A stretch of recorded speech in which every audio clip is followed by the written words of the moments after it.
Saudara, KPK menetapkan Sekjen PDI Perjuangan Hasto Kristianto sebagai tersangka kasus suap pergantian antar waktu caleg PDIP tahun 2019.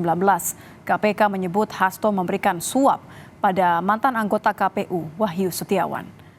Dalam uraiannya, KPK menyebutkan jika Hasto Kristianto memberikan suap pada mantan anggota KPU Wahyu Setiawan.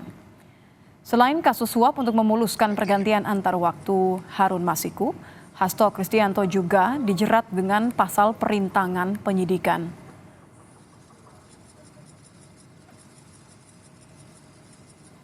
Dengan uraian penyidikan perkara dugaan tindak pidana korupsi yang dilakukan oleh tersangka HK bersama-sama dengan Harun Masiku dan kawan-kawan berupa pemberian sesuatu hadiah atau janji kepada Wahyu Setiawan selaku anggota Komisi Pemilihan Umum Republik Indonesia periode 2017 sampai dengan 2022 bersama-sama dengan Agustiani Tio F terkait penetapan anggota DPR RI terpilih 2019-2024 dengan sengaja mencegah, merintangi atau menggagalkan secara langsung atau tidak langsung penyidikan perkara dugaan tindak pidana korupsi terkait penetapan anggota DPR RI terpilih 2019-2024. Beberapa peran Hasto Kristianto dalam upaya merintangi penyidikan kasus Harun Masiku dijabarkan Ketua KPK Setio Budianto. Salah satunya, Hasto memerintahkan pegawainya agar Harun Masiku merendam HP dalam air dan segera melarikan diri. Bahwa pada tanggal 8 Januari 2020 pada saat proses tangkap tangan oleh KPK, Saudara HK memerintahkan salah satu pegawainya di Jalan Sultan Syahrir yang biasa digunakan sebagai kantor untuk menelpon kepada HM dan memerintahkan supaya merendam HP dalam air dan segera melarikan diri.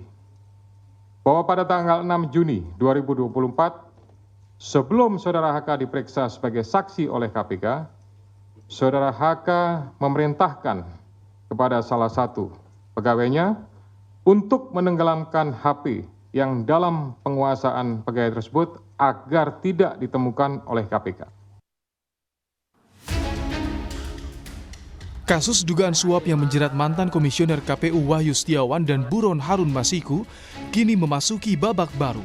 Sekjen PDI Perjuangan Hasto Kristianto kini ditetapkan sebagai tersangka kasus suap untuk memuluskan pergantian antar waktu caleg dari PDI Perjuangan saat itu, Harun Masiku. Selain jadi tersangka kasus suap pada komisioner KPU Wahyu Setiawan, Hasto juga ditetapkan sebagai tersangka perintangan penyidikan di kasus yang sama. Ketua KPK Setio Budianto menyebutkan Hasto Kristianto diduga mengkondisikan para saksi agar tidak memberikan keterangan sebenar-benarnya dan tidak memojokkan dirinya saat pemeriksaan kasus suap Wahyu Setiawan.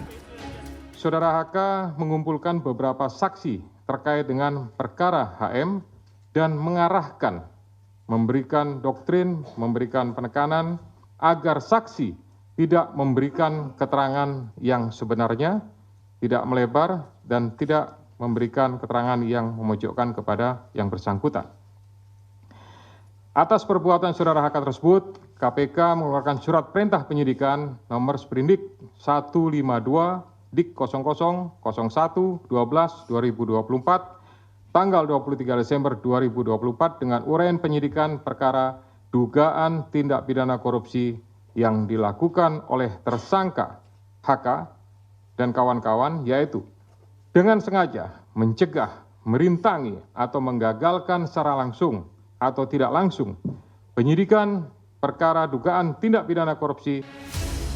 Sejak pengusutan kasus suap pergantian antar waktu caleg PDI Perjuangan bergulir di tahun 2020, KPK sudah menetapkan 6 orang tersangka. 2 orang dari penyelenggara pemilu yakni Wahyu Setiawan dari KPU dan mantan anggota Bawaslu Agustiani Tio Fridelina. Sedangkan 4 tersangka lain adalah Harun Masiku, Saiful Bahri, dan yang terbaru Sekjen PDI Perjuangan Hasto Kristianto serta Doni Tri Istiqomah. 3 orang tersangka sudah divonis oleh hakim di kasus ini, sedangkan 1 tersangka, Harun Masiku, hingga kini masih buron dan tengah diburu KPK. Jejak pelarian Harun Masiku pun terus diselidiki KPK. Tim Liputan Kompas TV.